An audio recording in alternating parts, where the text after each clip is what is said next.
So high-performance gardens have 12 characteristics that make the garden so successful. So today I'd like to talk about characteristic number 3, and that's high-performance gardens are virtually weed-free. So part of this is due to keeping the garden mulched. So mulch can cut your garden chores in half. They suppress the weeds, they hold in moisture, and they feed the microbes that will in turn feed the plants. So there's 5 types of mulch that I like to use for the garden.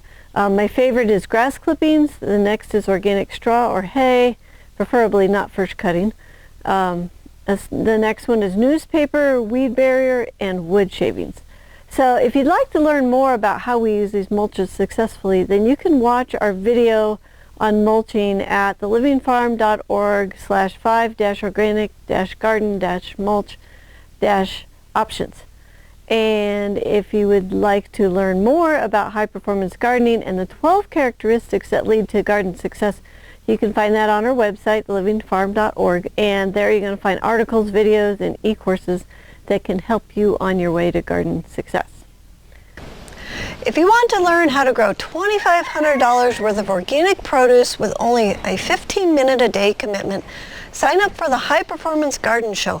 There are hundreds of episodes chock full of my best gardening secrets that I have learned over the last 3 decades. Go to thelivingfarm.org/high-performance-garden-show. It's free and online.